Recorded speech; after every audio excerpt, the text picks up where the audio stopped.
welcome back to the In the Woods podcast. It is me, Sarah. I'm here with Pastor Pete and Pastor Brittany Gray. I'm going to call you Pastor Sarah from now on. Thank you. How about the Reverend? I have not earned it, but why not? Cardinal Sarah. Cardinal Sarah. Okay. That's a thing they do in the Catholic Church. You know? The Cardinal's a high-ranking official. Oh, okay. Yeah, that suits me. It's not related to the bird. The bird is named after the cardinal.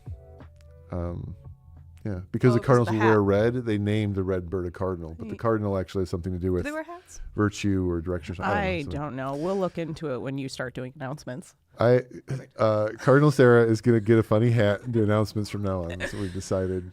So, I love that. But hey, welcome everybody. It's good to have you. We are jumping back in today. We're still in the Sermon on the Mount, and Brett spoke at the Battle Creek campus.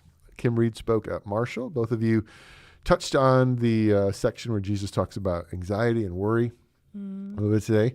So thanks for doing that. It was Mother's Day, and it's got some fun stuff happen. Good day.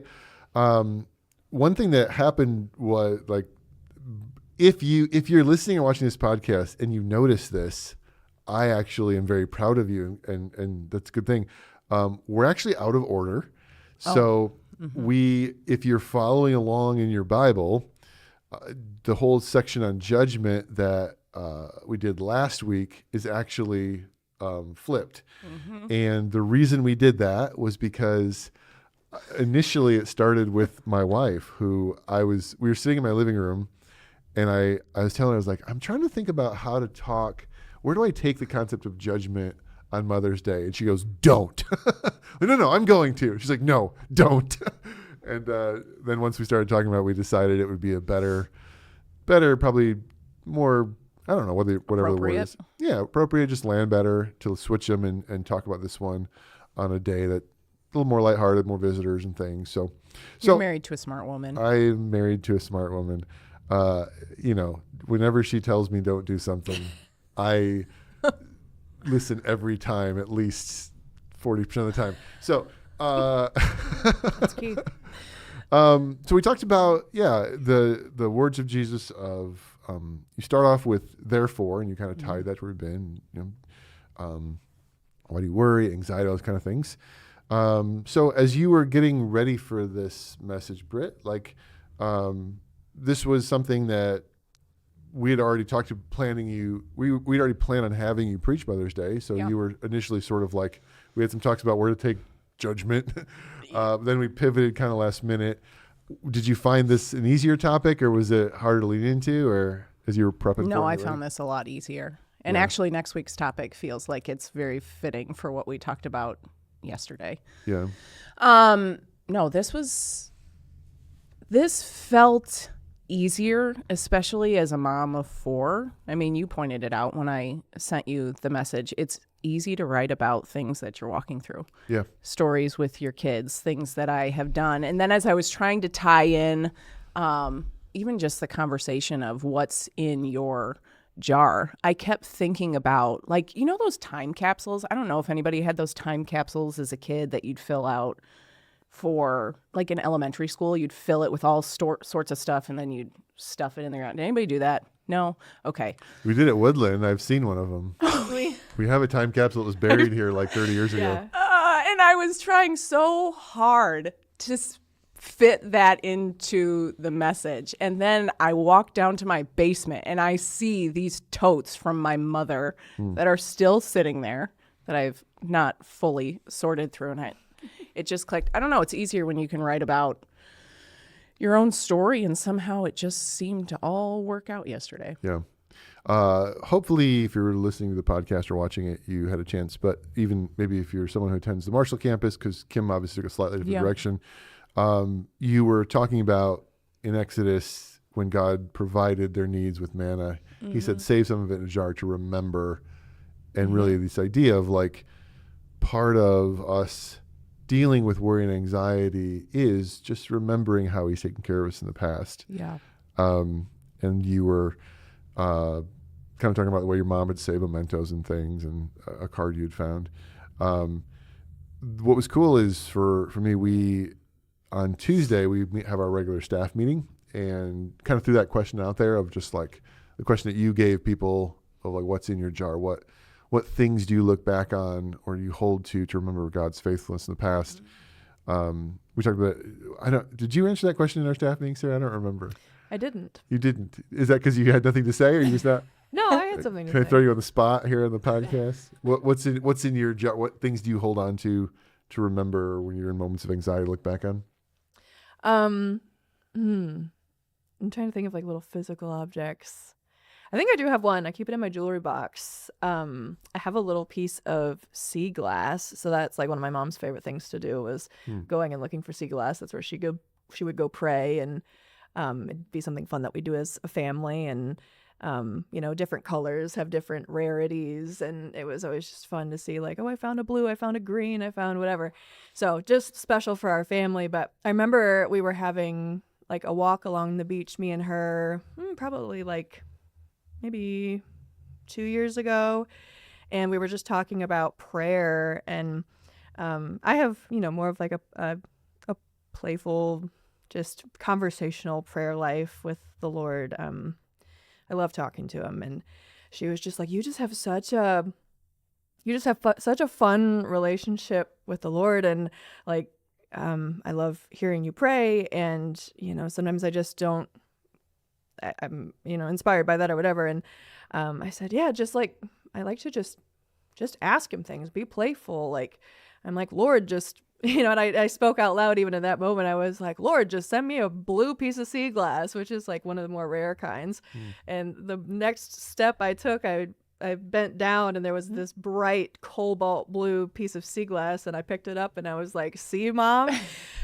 So I tucked that away in my jewelry box of just like, it was just a playful moment with her, and just a immediate, it's fun when the Lord gives little immediate answers. He doesn't have to, and he doesn't always. And so it was just a reminder of like, we can just be having a fun conversation, and like the Lord is there to not only hear the cries of our heart, but also just moments of play, and to be a father. And I don't know, so just sent a really, really sweet token, and I look at that when I just feel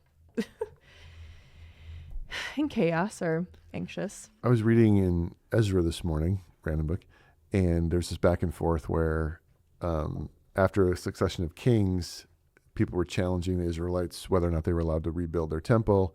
They said, go check the archives. And I didn't realize this, but Ezra like dictates things that were written. And one of the letters starts with the word memento. And I was like, that's a weird English word. So I'm like, what does this mean in Hebrew? I'm curious, and it means it's something to remember. To remember. Literally, like in Hebrew, it's to remember.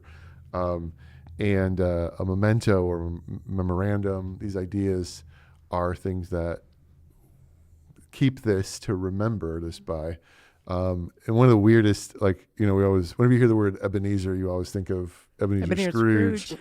But an Ebenezer is a memento. It's something like, hey, build this pile of rocks.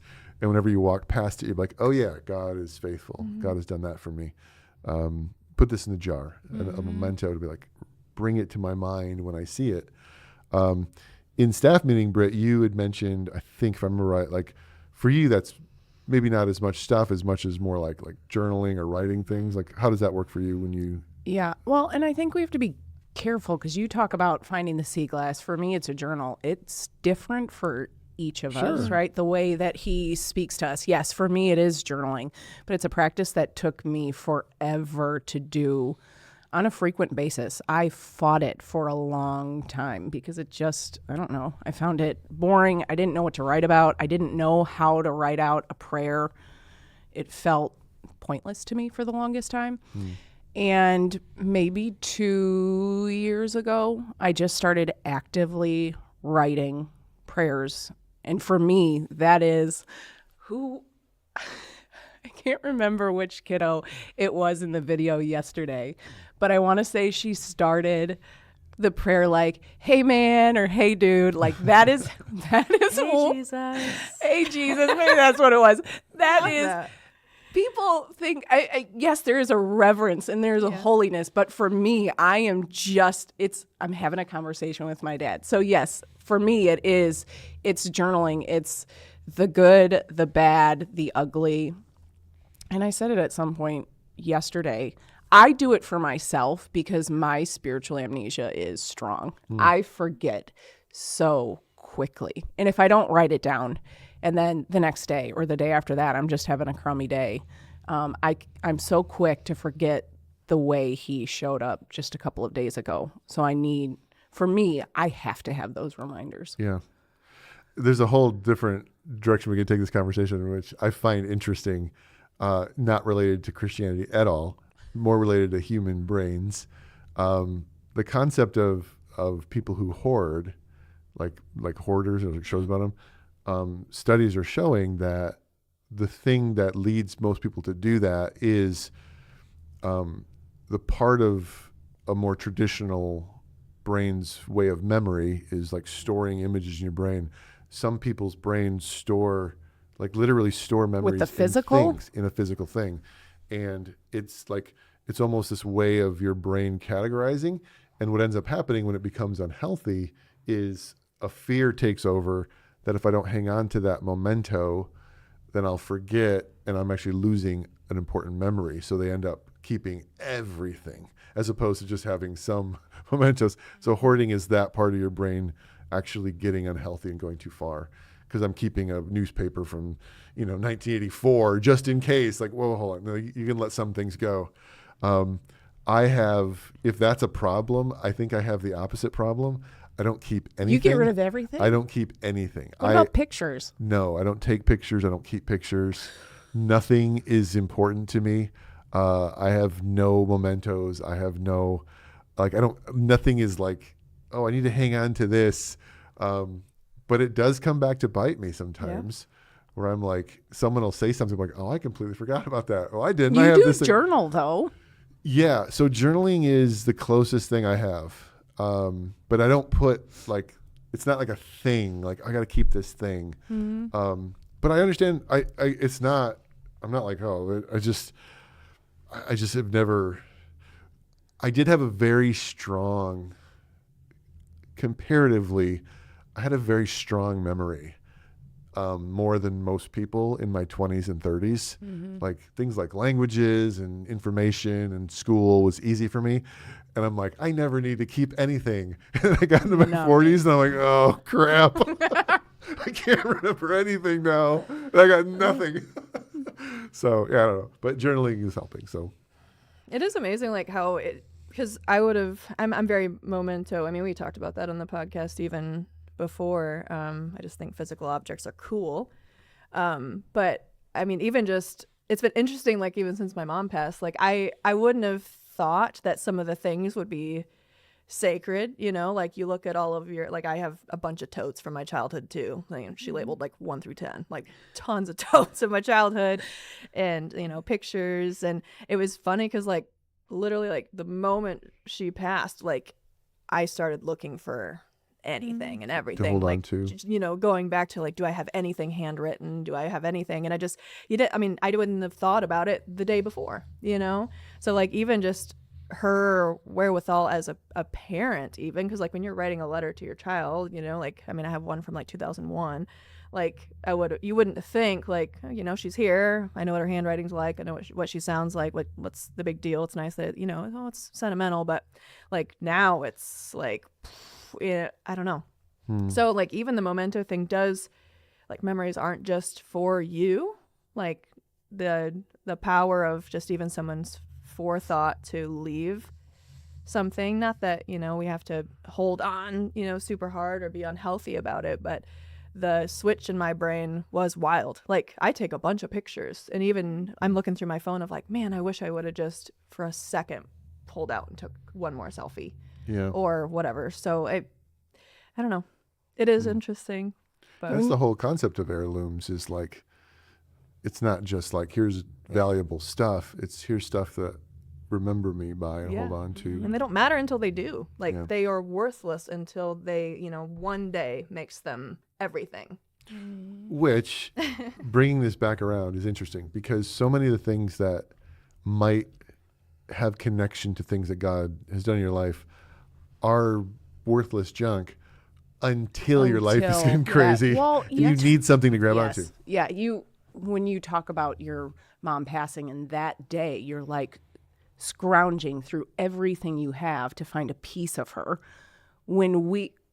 When things are on the up and up, when life is going well for us, we don't pay attention to those things. And then Right. it's like the moment that the shoe drops or the bottom falls out, that's why we have to keep the jar, the journal, the whatever it might be. Oh, I mean, the most sacred artifacts of your life are rolling around on the floor of your car and hidden in your phone. And, you know, like those are the things I can't buy back. You know, I can buy any sort of memento. I can't get another handwritten note from my mom. I can't, you know, like, I don't know. Value is it's so interesting. Poof. It is, yeah.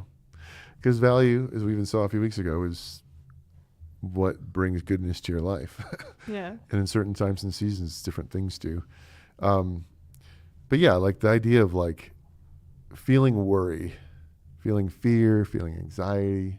Our staff did an entire book study for like 10 weeks about managing anxiety. And I like how that book defined it, which is just there's a space, there's a gap between what you know and what you don't know. And when you have to make a decision on this side of that gap, it creates this thing we call anxiety or worry, or I don't know, I'm here, something else is over there, I can't see between them. And here's Jesus basically saying, yeah, but I can, and I will get you from that point to this point. I'll cross that chasm with you. So just trust me. And trust is, this is actually, we're going to cover this. Once we finish the Sermon on the Mount, I'm going to actually dive into this story of Jesus and a centurion where Jesus says greater, you know, this is the most faith I've seen in anyone. And I want to talk about that a lot because, and we'll get into it later, but faith, sometimes we as Christians, we talk about faith like it's this mystical, just shut your eyes and jump. And it's not how the word was ever used. Trust is relational. It's built. It's built on reputation and a reason to trust. And mementos, or things in our jar, are God saying, hey, you have reason to trust me. Yeah, you've seen my character. Right. You've seen my faithfulness. And I think like, maybe here's a question to throw out for somebody listening. What if somebody can't necessarily say, I feel like my jar's empty, or maybe I'm new to faith and I don't even know, like, okay, you guys have all these years of experience, but where do I go to figure out whether I can trust God that he'll get me through this worry, or I haven't kept anything or written anything down? Like, what advice would you give to someone who's there? For me, I would encourage them to take a look over the last week or 2 weeks, things that they would have highlighted as coincidence, and then spend some time asking the Lord, was this a coincidence or is your hand in this? And not just looking back over the last couple of weeks, but do exactly what Sarah was talking about. Get playful with God. God, show up for me. Show me X, Y, or Z in my, at work today or when I'm home with my kids. He is faithful. We have to be prayerful in opening our eyes to see what he's doing. For me, it would be, what did you think was a coincidence?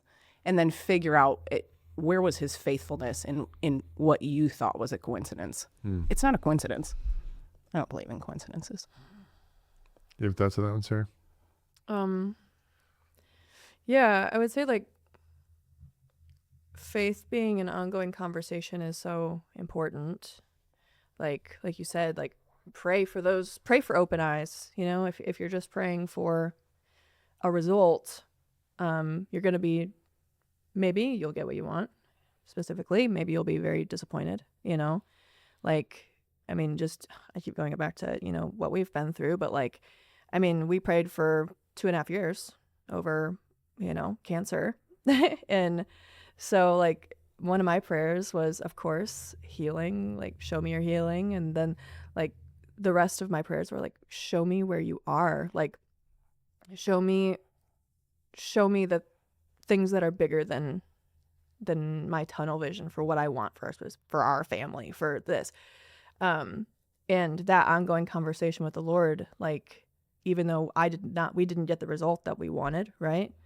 Like, I have, just 2 years of testimony of what the Lord did do, and very specific prayers that he did answer, but it took praying for eyes to see and praying outside of myself. And, we're not, the whole culture is like, you're the main character. You're not the main character. Like, my mom was not the main character in the hospital when she was fighting for her life. Like, I'm not the main character in, a room full of people, like my needs, which the Lord cares about our needs individually. But, I've just tried to really break that, like, there's such a bigger story happening, and giving the Lord an opportunity to invite you into a bigger conversation will allow you to see his faithfulness in ways that you don't always get to see if you're not open to inviting that in and starting the conversation before it's critical hour, right? Like, if it was just, in the heat of things, we start praying for a specific result and that specific result doesn't come to pass. And like, that only is made simpler because of, like, The we've been preparation. having an ongoing conversation. Like, I know where you've been the entire time. It's not just like, okay, now I'm coming to you, God, like, help me, So I think just having an ongoing relationship with the Lord through prayer, through, like, not just, I trust you, like, ask him questions, look for the answers, be vigilant before it gets hard. And then when it does get hard, you're not playing catch up. You have things to hold on to. The relationship's already there. The relationship's already there. I think it's going off of that, a shift in our perspective, and maybe this is jumping too far ahead into next week, but as we think about, like, ask, seek, and knock, when you talk about when we're praying for a specific result, I think we're missing an opportunity. We focus on the gift, the result that we want, instead of focusing on the gift giver, like the character of the Lord and the relationship that's developed in the secret space. It's not about the end result. I mean, it is, but there's so much more that happens on that journey to whatever that final result is. Like, don't miss the process because you're expecting a specific answer. Well, and it's not just a conversation of, well, it's less of you, more of him. Like, obviously it's that, but, like, there's literally more that he wants to invite you in, and there's more testimony he wants to give you because of asking like that. Like, it's not just a shame thing of, like, you're praying wrong or you're wanting too much for yourself. It's like, there is so much story happening around you that will give you so much faith in him that, you can get tunnel vision to not see, and you do need him to help you see. And, like, he doesn't force that on you. Like, part of, like, prayer is not just a means to a result. Prayer is the conversation. Like, prayer is the relationship. Prayer is you saying, like, your will be done, like, the Lord's Prayer is a great example. It's not just an asking prayer. It is a thy kingdom come, thy will be done. Every day, give me my daily bread, And when you do that every day, you end up with just so many pinpoints and data points that just show what God is doing. And those become the mementos. Those become pinpoints. the mementos. And I think for someone who's newer to faith, that can be really hard because you might be walking through tragedy. You might be walking through just a really difficult circumstance. And it's like, how am I supposed to see God's hand? I don't see him showing up. I don't see his faithfulness right now. And it took me years. I don't even know if content's the right word, but it took me a long time to realize that even in the midst of the valleys, there is an opportunity for us to have joy and gratitude, because in that ongoing conversation, in those pinpoints along the journey, I am confident at this point in walking through enough life that I can look back and I'll be able to see his hand of faithfulness, even though the messy middle is miserable, knowing you can look back and you will see a long line of his faithfulness if we stick with it. And he knows that we can't see it real time. Yeah. Like, I mean, it's Like the example I gave with Caleb yesterday. It was yesterday. Yeah. Sorry. It We'll feels film like on Monday. Yeah. feels like a long time ago. Looking back over the middle school years, I know it like we know how tough those years are. He just can't see it yet. Yeah. And it's not even just like, well, you don't have the eyes to see. Like Jesus gives us ways to pray and ways to speak with him and things to look at for a reason, because we literally cannot see what he's doing. You know, he works it with time in such a complex way. He's before us, he's behind us, he's beside us, and we only have the present moment to see, and we see that faulty, you know? So like I've learned too, like it's not just like you sometimes, even when you're saying, give me eyes to see, you're not going to have the eyes to see until you're looking back. And like the moment does feel chaotic, you know? So that's a thing too. Like, I mean, faith sometimes it does feel like he's not there sometimes in the moment, and it takes until you're out of it to really see him. But he does give us tools, and that's where like the faith and the trust comes in, because you won't always have the control or the ability to, all right, this is what God's doing and I can hold on because I know what's going on. Like, you won't. I think that's where you also need to lean on community, though, too. Yeah. Right? You need those people who are a step or two ahead in the journey to encourage you, to help you look back. Yeah. Or just help you endure. Or help you endure. Yeah. I think if you just tie what you just said to every aspect of life, can I trust X, Y, and Z? Well, there are so many things in your life that you trust, not because of your personal experience, but people you trust told you to trust them. I've never been to the sun. I trust that it would kill me, right? Allegedly. Allegedly. I trust the earth is round, but... Allegedly. But like Joking. to have people in your life whose their story, their testimony can be... So I would say to somebody that's very new of like, yeah, be in community with other people who can say, this is what God has done in my life. And it's why we share stories and why we sing songs that other people wrote sometimes. And I would also say like at a very like real, tangible level, one of the foundational things that Christians do is something that, coming back to that word memento in you know, I was referencing a Hebrew Old Testament word, but in Greek, the word that Jesus used is do this in memento, remembrance of me. And he would call us to take a little, you know, piece of bread and a little piece of juice and say, this is a physical memento, the same way that piece of glass is sparking a memory of God's faithfulness. I want this little piece of cracker and juice to remember that, if nothing else, if you can't think of anything I've done for you, you're brand new to this, here's the one thing you can hang on to. I died for you. And therefore you can trust me. Because not only did I give myself for you, but I also defeated death. And so I got your problems, right? Like I can handle your problems. So I think just the, in little behind the curtains, your yesterday's message would have been a great Communion Sunday, but because it was Mother's Day, we had a lot of other special elements. But literally, that is the memento that Christians hold to, of do this in remembering. Hold on to this. Keep doing this. Take this little act. Everything we call a holiday is rooted in God giving the Jewish people days of the year to remember things by. Remember I did this, remember I did that. Eat this kind of food on this day, it'll remind you of this time you did this thing. Because when we remember, it holds us and leads us through the anxiety. But yeah, everything you guys were saying though, was just reminding me, you guys were really just talking in ways that I felt like we're summarizing this entire series. The Sermon on the Mount is Jesus saying, I have a different way for you to find goodness, but it's not going to happen the way you think it is. And getting a couple weeks ahead, he ends his sermon by talking about things like, hey, there's a narrow road and a wide road.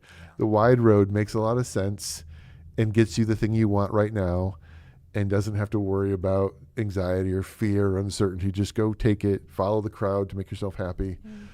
The narrow road is like bumpy and difficult and less traveled. It's the road that says, this is really hard and I don't know if this is going to work out, but Jesus told me this is going to be better for me.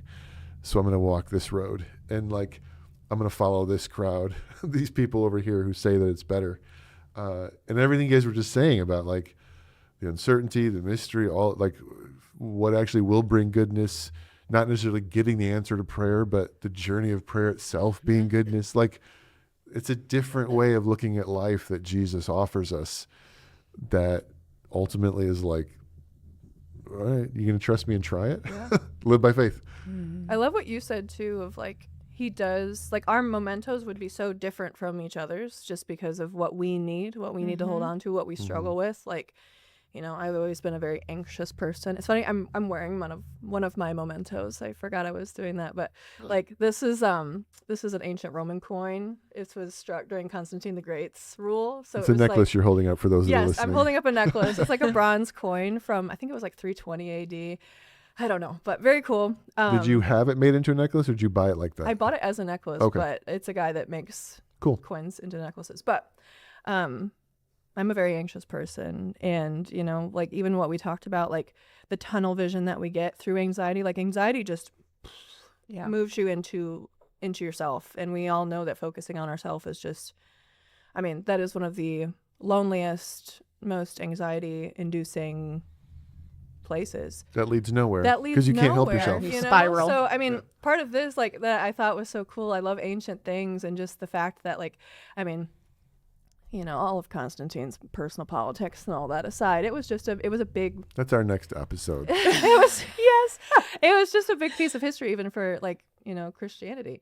And just I just think about what all of the people were just the early Christians were dealing with and thinking about, like, you know, 2,000 years ago. And I just think about this passing through the hands of just people I'll never meet and people who are grappling with different, you know, hearing about Christ and, you know, different pieces of faith and trying to figure things out for themselves. And just, it pulls me out of like, oh my goodness, it's not just Sarah in 2026 trying to figure out her anxiety and her faith and all that. Like, there's just so much history of faith just being passed between the hands of people. And I don't know. So it's just a weight that I, you know, even just feel on my chest of like, you're not the main character. There's people hundreds and, you know, even over 1,000 years ago that have asked the same questions that have grown. And, you know, we've grown through all the stories. Like that's, I mean, we even talked about our testimonies being so important and, you know, why are mementos important? Mementos are important because, like, I mean, think about the stories that have shaped you and have, you know, taken your faith to a next level. Like, the Lord is giving you testimony, not just for you to hold on to, but also for you to share. And, you know, where are you going to pass your testimony to? Like, what hands is your faith going to change between, you know? So just, I don't know. I think it just relates to anxiety as well. Cause I mean, I've had to really use a lot of energy to pull myself out of myself and just realize not the main character in this whole faith walk thing and this whole life thing. And like, So this podcast has been fun, just hearing different stories and testimonies from all the people that have joined, sat in our chair, and even last week and that, and like all the staff members, different people that have just come and talked to us. I've heard so many cool stories of their lives and things. So yeah, there's something cool about that. Of course, what we won't get into is how the early Christian church was struggling and under persecution and constantly feeling worry and fear, but were growing and changing the world. And then they found a big bully warlord to make their nation Christian. See, that's why I said I'm thinking not their saying anxiety about would go away, and all it did was politics. kill the church. Not that I'm drawing any parallels to anything. I'm just pointing to a point in history. I was endorsing him where as a something candidate. I was saying it was a time in history to go back to. History can just be cyclical, repeat itself over and over. But, you know, at the end of the day, oh gosh, that's a whole other thing. History, everyone throughout history thought history was cyclical. Paganism believed that the world just went in a circle and everything came back around. the Jewish people were the first ones to step in and say, no, it's leading somewhere. Like God actually is taking us somewhere. Like history is not cyclical. It's going, it has a destination. And that alone is like remembering that. Like your life is not just a circle of bad things that are going to happen over and over again. Like we can actually grow and watch God move us and bring us out of things and give us hope, even when worry and anxiety and all this stuff is, the world's falling apart. It's never going to get better. Like God is still with us. He's still for us. So You have to be so intentional about that mind shift, though. Like just very. Why are you giving me that look? I don't know. You make me smile when you have thoughts. Go ahead. Oh, I don't really know. Whenever you occasionally have a thought, it makes her smile. Oh, Brett has a thought. Good. I'm just gonna keep my. I'm done here. Go ahead. I got things to do. No, as you were talking, you mentioned like your testimony is not for you. I wish Kim were sitting here. It was so beautiful. I'm watching through her message yesterday, and she had her sweet mama, who is 80 something years old, sitting near the front of the worship center and just talking about how her mom was very intentional about sharing her faith with Kim and with Kim's brother. And because of her mom's faithfulness, because of her testimony, now you've got 4 generations of kids on display, right? Loving Jesus, living for Jesus, because they didn't sit in the worry and the anxiety. They lived for something more. That's good. Yep. I'm done. I'm just It was done. a good conversation. I appreciate it. Okay, before we're done, I have a completely unrelated question. Just final. For who? Okay, so for you, He's Brett. looking at me. Okay, so you spent a good portion of your professional life so far Oh, no. as a news broadcaster, Brittany which Gray. is a form of public speaking and communication. Yeah. And now you're starting to transition into preaching. As this was, more frequently, it's going to become a thing. I'm curious just what that transition has been like for you. Where's the overlap? Like, oh, this definitely translates. And where are the things that are like, oh, but this isn't, I got to change this or adjust this. Like, Seamless? I'm really curious. Because they're both standing with a microphone and talking to people, but they're... Nothing is wasted. I also highlighted, did you guys see that Wizard of Oz sweatshirt that I showed yesterday? I grew up doing musical theater as well. So being on stage is just, I don't know. It's totally different, though, when you are preaching God's word. Let me say that. There is a heaviness and a weight that it's one thing to be somebody else, right, in a musical or a play or whatever.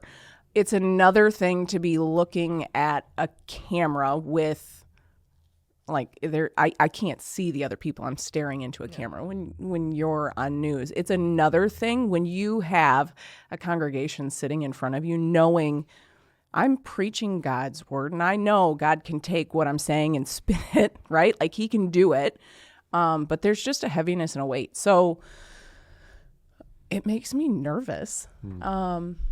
It does make me nervous, but I also enjoy it. I love, this is definitely different than being on the stage for a musical or in news. I feel like God has placed something within me.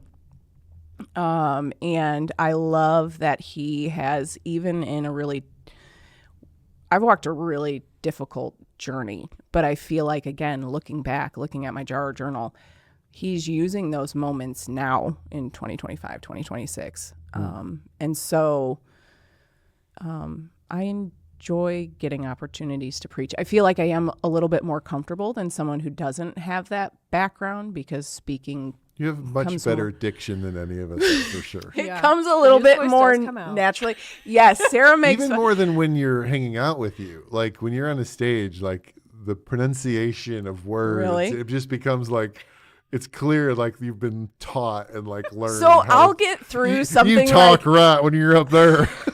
I'll get through something like preaching yesterday, and it will be either Sarah who points it out or my husband Jake who points it out, who'll say the reporter voice is still in you. Like it's just not. I speak differently when I'm on the platform Little than bit. I do. Yeah. I don't know how to get rid of it. Just love me like I'm normal. That's all I can say. Welcome to Woodland Church. We are so glad that Let's you are talk here. about Jesus. when he says this to us, here is a funny anecdote about my children. No, I figured it out. I don't know what No, I think it's. I was I'm telling still my new wife. at this. I'm learning. We were talking about that yesterday. I don't know why it came up, but when somebody wants to start doing something new, like there's always like an on-ramp, right? Like a learning curve.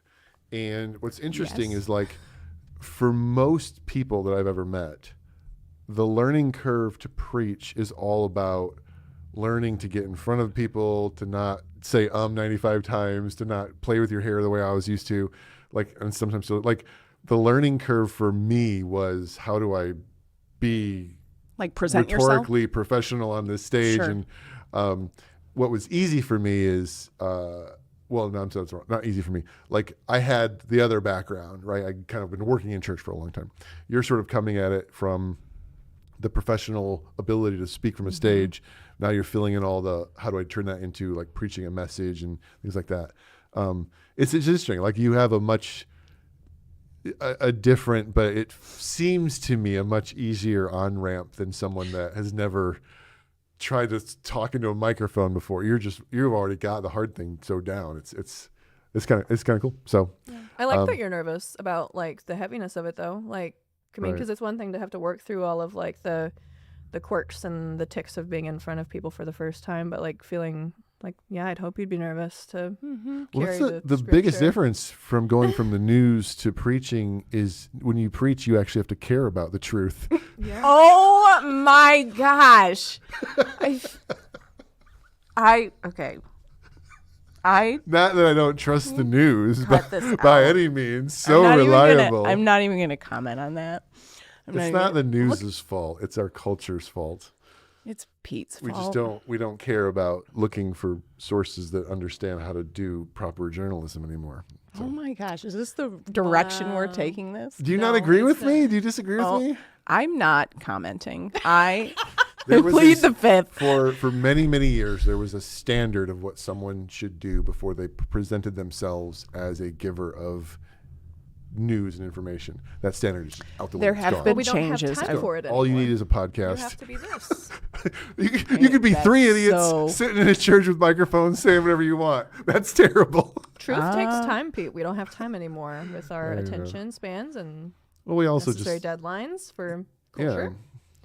yeah. at you being- Fact checking and things is work, and yeah. Anyway, whatever. That's a whole. Can we just bring it Clicks are back easier to than truth. what did you just say? It's like getting your getting your I click was is bringing easier- it back easier than truth. because I am- the lack of integrity among mainstream journalism creates anxiety and fear in people's heart. And now Boom, it's brought it back coming around. It full actually does. Yeah. It's true. circle. And I'll just continue News to is a sit business. with That's what I say. the weight and the heaviness And with this, of this Fear is a conversation and business. next. That's what I'm I gonna say. go grab some lunch. This is fun. Thanks for doing a great job yesterday. Really appreciated it. I know everyone in the room enjoyed it, and I think the what I really liked is what I'm trying to get better at is tangible takeaways. I felt like yesterday there was just this like, yeah, what's in my jar? Those things are good for me, and they challenge me to preach better that way. Like, am I giving people tangible takeaways rather than just random information, about Constantine, which no one. Stop. I love I random gave information about disclaimer. Constantine, but whatever. It was fascinating. This Anyway, is but totally this is going to good. be taken out of context. Sarah, Britt, thank you for being part of this today, and Thanks for having us. next week, Next week, just Sarah and I. Yeah. and Thane. Give the people what they want. Oh yeah, and Pretty great, oh Sarah. yeah, we Yeah. actually Oh gosh. it The three actually of will us. be the three of us Yeah, next. I'm going well, to maybe. Guatemala, and so I won't be preaching this weekend, and so yeah. Oh boy. staying Yeah, in. be praying for that for their trip. That'll be Pray for traveling Amazing. mercies. traveling mercies. Here's TSA a quick story. mercies. When my wife and I got married, we did like a honeymoon, and then we flew home, and then we drove to Kansas. So like we basically got off the plane and stuff. So we've been married for a week, and we put a bunch of stuff in our car, and I put the car in reverse, and my wife puts her hand on my shoulder. Wait, can you pray for traveling mercies first? Yeah. And I said, all right. I feel put like the he car doesn't in believe park, in this. and I said, God, don't kill us. And that was the start of our marriage. God rolled his The eyes. difference all been between downhill men since and then. women. Oh my gosh. Need a hedge of protection around my car. We will be praying for your Don't trip test this week. Don't test Don't him. test him. Yeah. Traveling mercies. I just think like the idea of traveling mercies is like Don't you want to be covered in prayer whatever you do? The just- moment you get out of bed, your mundane activities not- throughout Spirit the day. about Airlines passengers that prayer. got canceled on didn't pray for traveling mercies. my so issue is with these weird churchy phrases we throw around that we don't like. Why do But do you you want a think your hedge wife of meant it protection? as a weird You want churchy- a bush around you Yes. to keep out enemies? How about a I wall? You know, how about an electric So what did fence? it made it God, different? give me an electric fence of protection. They didn't have the electric fence when they made the hedge. I don't need to like quote comparison. biblical in traveling mercies. Come on, when somebody says, I'm gonna "Hey, just pray drive for safe," you. you know, like drive safe. You're like, Yeah. oh, I was gonna get drunk, blindfold myself, and drive backwards. But since you said to drive safe, I guess I won't. Like, This guy needs prayer in a lot of areas. I need sleep. So yeah, We go take a Pete nap. will not be interceding for you in your travel, I guess. But But I But will Sarah be and I driving will. safe. he does believe in the power of prayer. I will give the disclaimers. All right, Yeah. guys. This went downhill. Have a great week, everybody. We'll see you next time. Bye.